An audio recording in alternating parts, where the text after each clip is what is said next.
Sagittarius, hi. Welcome to Mr. Queen PH. At ito ang inyong weekly reading for July 22 to 28, 2024.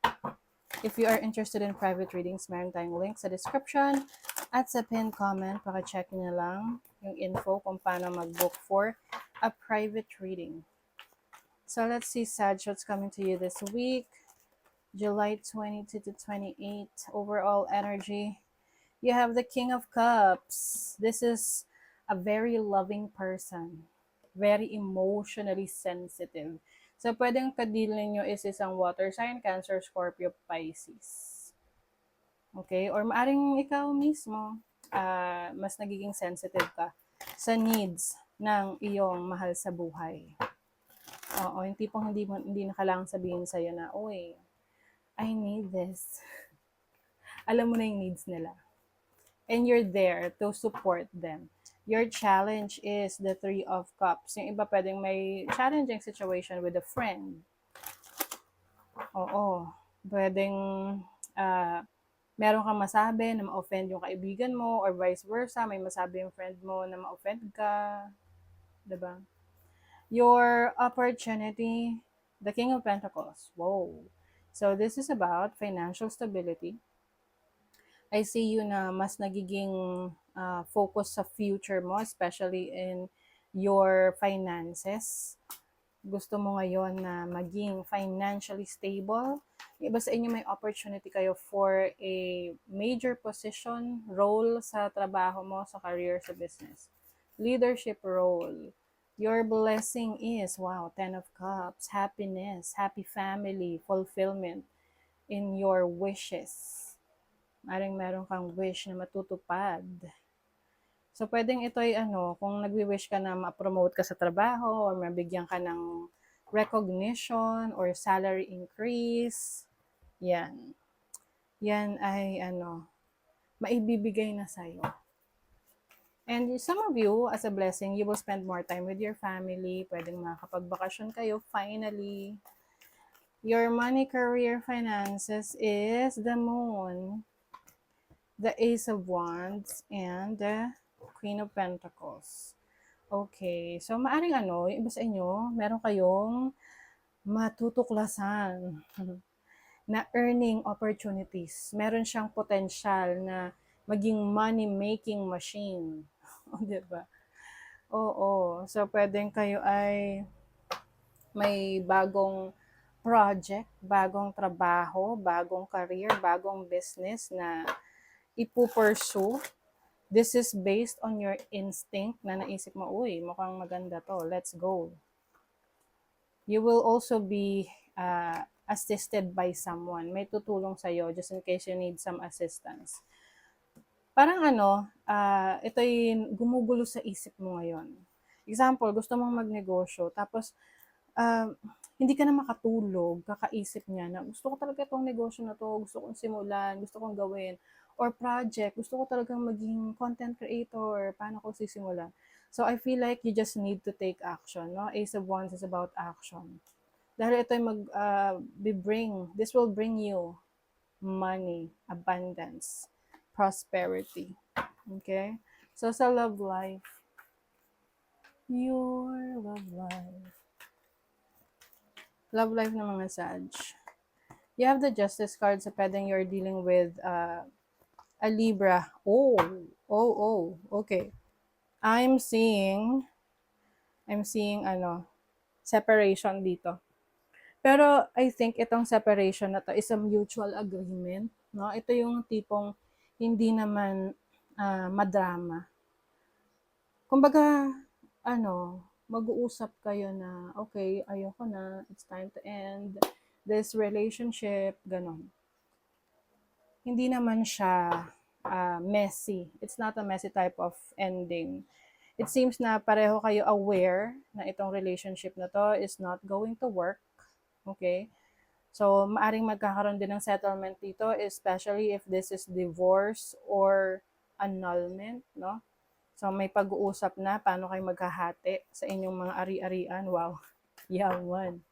Oo. Or may mga kumbaga kino-coordinate nyo na yung pag-aayos ng mga yung proseso na kailangan yung pagdaanan. Especially if this is divorce. I'm seeing this is like may kinalaman yung batas. May mga proceedings o healing. Let's see what else. I don't think that this is a painful separation, no? You have other options.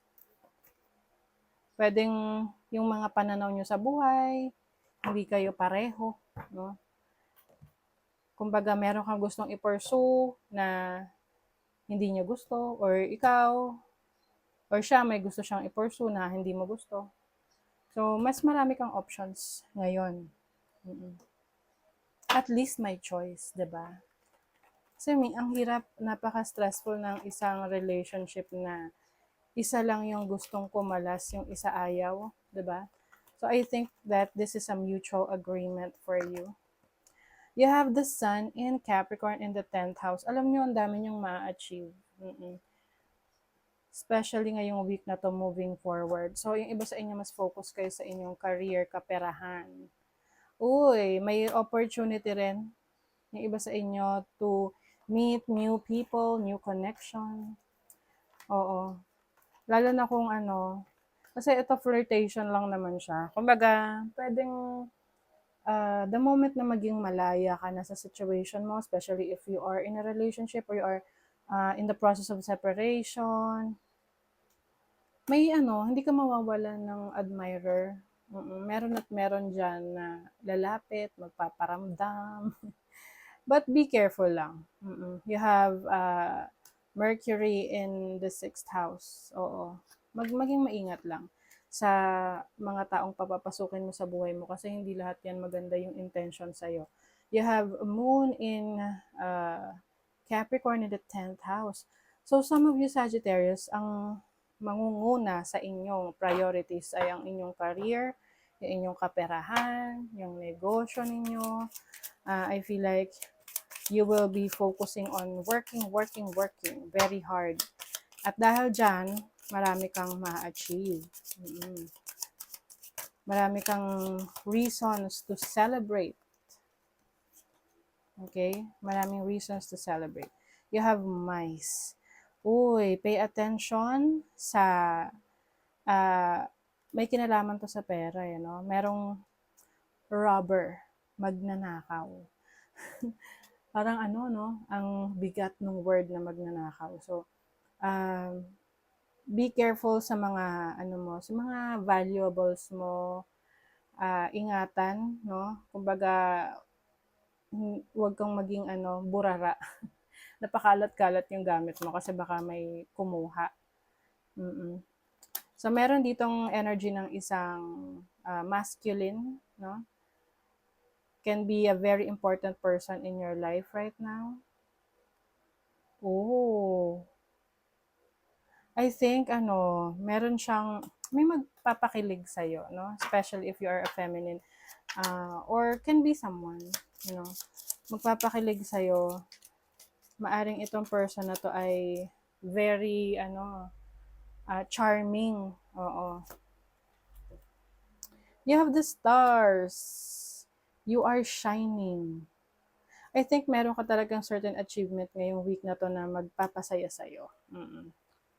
Especially in your, yung mga pangarap mo. Na unti-unti nang natutupad, nakukuha mo na yung gusto mo. Feelings. Healing begins with feeling. Be gentle with yourself and tender with your heart. Yes.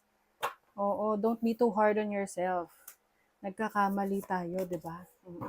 Normal yun. And your feelings are valid. Reassess your situation. You have the right to change your mind. Yes. Kung sa tingin mo, may naging decision ka, tapos hindi yon naging okay sa'yo, hindi naging fulfilling sa'yo, you have the right to change your mind. And think of a new thing, bagong desisyon na alam mong mas makakabuti para sa'yo. Yung iba kasi, dahil na rin sa reputation nila, na kaya paninindigan nila yung isang bagay kahit na sila yung nagsasuffer. Okay? So, you have to reassess your situation and i-consider mo yung feelings mo, yung nararamdaman mo. You can never go wrong with that. Okay? So, that is your reading, Sagittarius. Thank you so much. Bye!